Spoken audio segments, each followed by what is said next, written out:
On behalf of all at Open, it is a very proud privilege. To have the finance minister of the country is always a privilege. To have him immediately after the budget for the first interaction with corporate India is an even greater privilege. I'm sure all of you agree that it's a historic budget.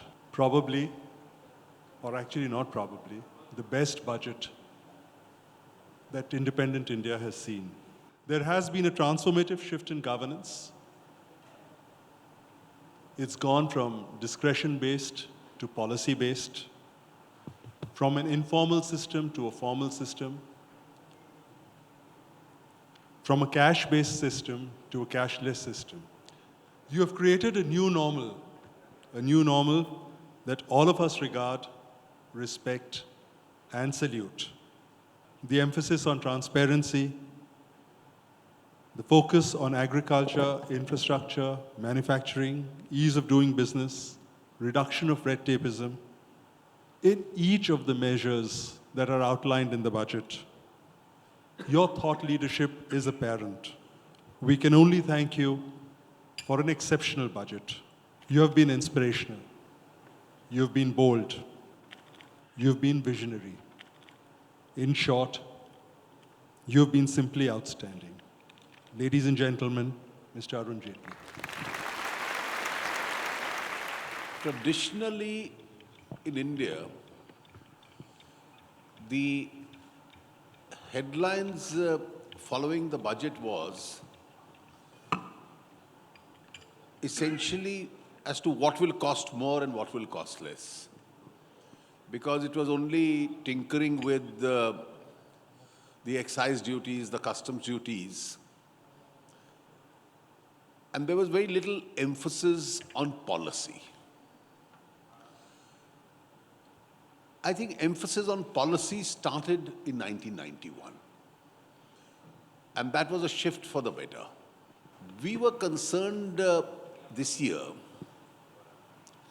on account of various global factors, domestic factors, that this had to be a spend more and not a save more budget.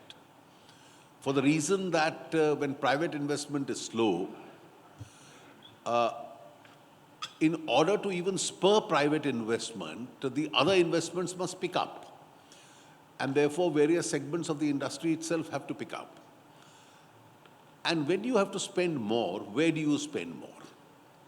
So the chosen areas were absolutely clear. You resist the temptation of increasing the various schemes and the yojanas.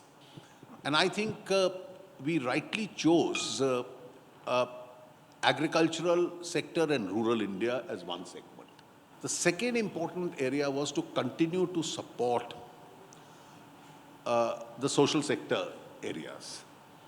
So women and child health programs, etc. And there's a huge amount of allocations across ministries which has been made in the social sector areas. It's increased. Nowhere has it been cut in any way.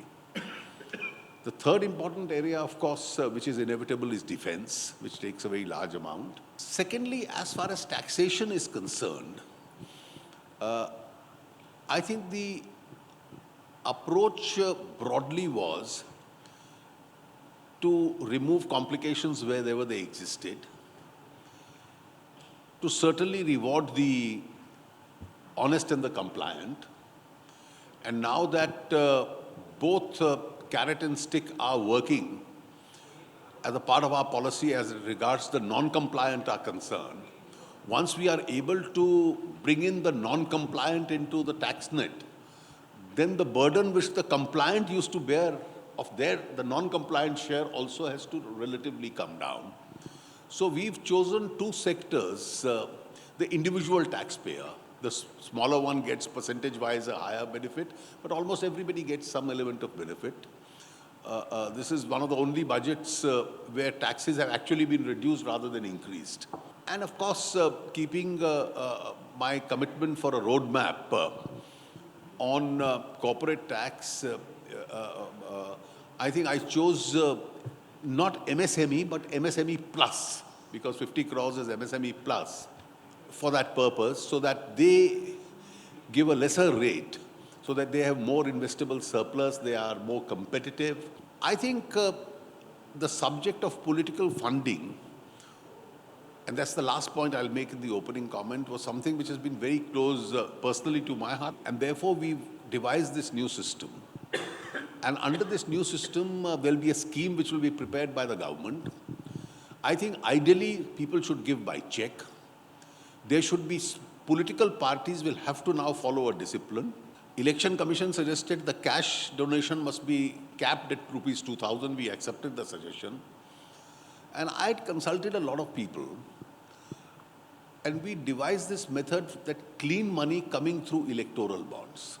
And your condition of exemption, both to the donor and the donee, is provided this rule is followed. And if a party breaks this rule, then it stands the risk of losing its tax exemption. So its entire donation will be taxed as income in its hand. So that's the way of enforcing it. I think it's an experiment which we are trying. I hope it does succeed. That's all I had to say in the opening. So I'm going to take the privilege of asking the first question, if I may. The country has been looking for growth, which you've been providing, and employment, which you've been providing. Manufacturing is an important sector, and you've been talking about investments in the manufacturing sector. So how do you propose to actually have a major trigger for promoting investment and creation of employment through manufacturing? You see, the government has done everything under the sun which was possible to do it. The rest is your job. And in fact, India should not feel let down by your fraternity, because the foreign investors are investing, the government is investing, the state governments are doing their bit, and therefore we are now waiting for the private sector to act. Now, I do realize the problem with the private sector investment. And the problem with the private sector investment broadly is that a large number had overstretched itself. And therefore, in terms of global slowdown, inadequacy of global demand, they are feeling the pressures. And therefore, it's linked to a larger situation, particularly the problem in a few sectors itself. It's a gradual process. I think in terms of policy, in terms of infrastructure, in terms of the ecosystem and environment, we are ready. As the demand picks up, and that's each one of our policies is really intended in that direction, I'm sure the private sector itself would come back to its original spirit. I'm sure, sir, the private sector will respond and respond very strongly. Can I shift towards the president of CII, Naushad Forbes? Finance Minister, first of all, our compliments on an excellent budget.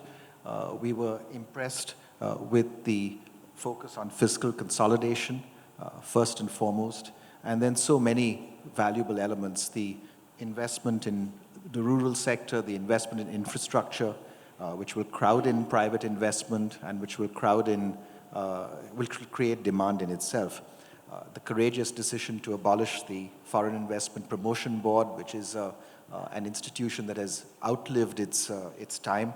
One area that we feel was not addressed in the budget, and obviously one budget can't address every area, but maybe future budgets could look at, is how do we create the right innovative economy of the future for the country?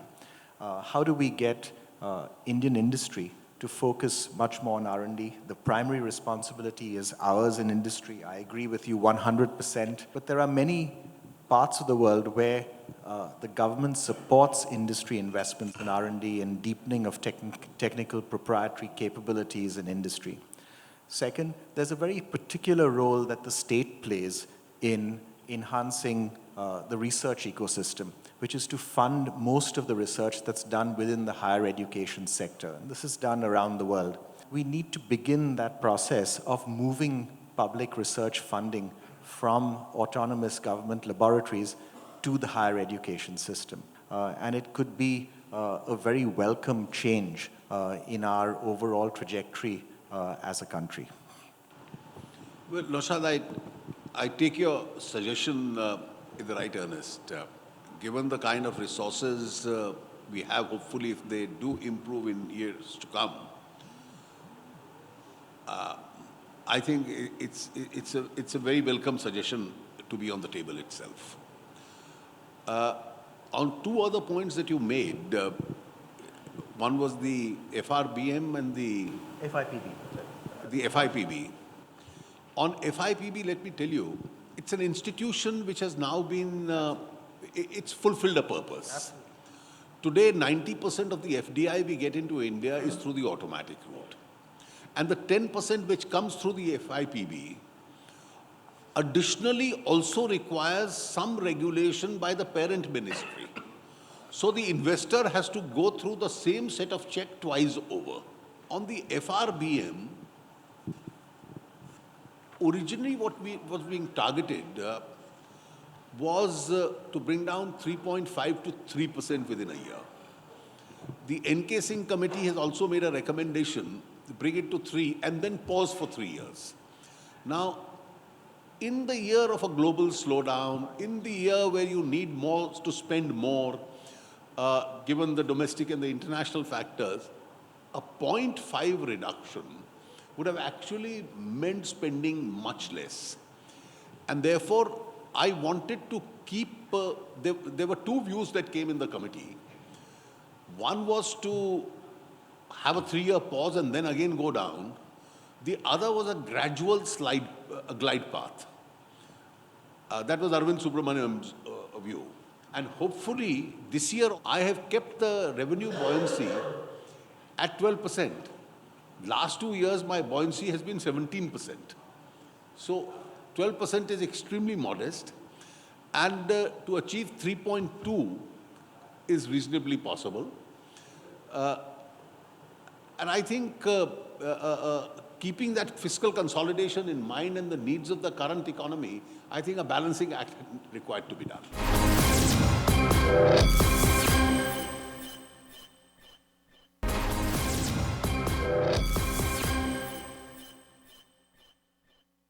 After the audacious demonetization, I expected a far more audacious budget, I might say. And I'd like to ask you, why not? And a couple of things I'd like to comment on. Not that it's not a good budget, it's a good budget. But I think that some of the things which could have been more radical is to address subsidies in fertilizer and food.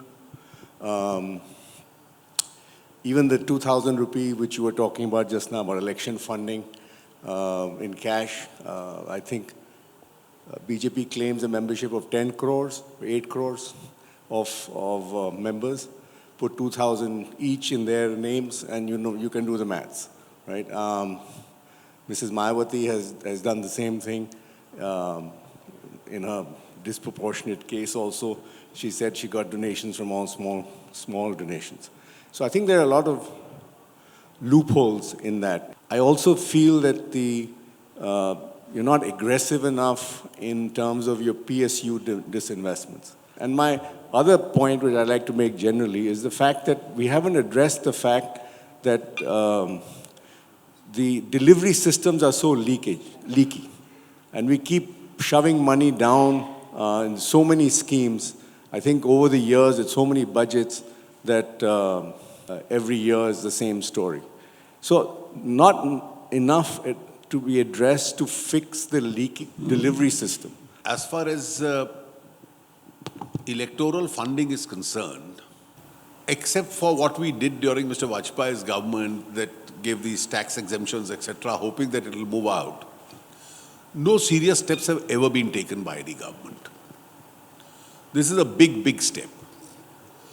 And the 2,000 rupee in cash as the upper limit and the breach inviting consequences is a recommendation of the Election Commission. Now, if somebody misuses it, as you mentioned, then the scheme which I have outlined, it's going to invite onerous consequences. Now, it's true, this government doesn't make a song and dance about disinvestment. I fix a target in every budget. Now, the maximum noise was made during Mr. Vajpayee's government. In 5 years, we achieved a disinvestment total of 27,000 crores. This year, I'm going to touch 45,000 in 1 year. Now, there's no point stepping on every shoe and foot in the town, costing my party millions of votes in order to get a brownie point from you that you've made a lot of noise about disinvestment. So let's not be under any wrong illusion just because we don't, disinvestment is just one agenda, that there is no disinvestment or we are not being ambitious enough. This year, one of the factors which I wonder whether you noticed in the budget, I have announced the listing of a large number of PSUs onto the stock exchange. So PSUs which are not listed will now be going into the stock exchange. And a number of them, once they go into the stock exchange, again will necessarily entail 26% divestment of each one of them. And some of them are huge. As far as the subsidies and the delivery system is concerned, you see, if GST is an important tax reform, if demonetization with all its consequences, I think was a tectonic reform that we did. It's going to change the way of life, the way we spend and the way we live. I think the third big change in that category is the jam trinity. This whole body of data that you have in the Janadhan account, in the Aadhaar system and the mobile system, for the first time you have in India, in the last 2 to 3 years, rationalization of subsidies which is taking place. Petroleum has got completely targeted. The LPG has got completely targeted. Today you have dozens of these subsidies which are going directly into the bank accounts, and therefore the rich are now disentitled from it. So each one of these subsidies, the whole process of rationalization and experimentation is there, and some of them have been achieved and some is work in progress. Can I shift to the President of IMA, Sunil Munjal? Budgets usually cover many areas, but this time it came with specific programs and actual funding behind this. For us as a nation for the next 25 years, our key focus has got to be creating economic opportunities and jobs. We cannot get away from that. In addition to that, can we also focus on direct economic opportunities? One of the areas which is prevalent across the country is the crafts in the rural areas specifically. So if we can figure out a way, since we're talking of skills, upgradation, innovation, if we can figure out a way to connect them to markets and some input either in design, etc., this has the potential to create well over 100 million jobs for India or economic opportunities, because many of them are entrepreneurs by themselves. There are two discussions which came up the day before the budget, PARA and UBI, two discussions. Any thoughts on this? Can the UBI subsume the existing subsidies as you've done in GST in case of taxes and be available only to a targeted segment to bring down your overall spend and yet be more effective? Well, the first part, I take the suggestion. On the second part on UBI, you see, an economic survey is a document which is prepared by the chief economic advisor. The political establishment in the government and the finance ministry maintains an arm's length distance from it. He also floats ideas for the future. And I think Arvind Subramaniam in last year's economic survey, probably one of the most outstanding chapters was the subsidies for the rich.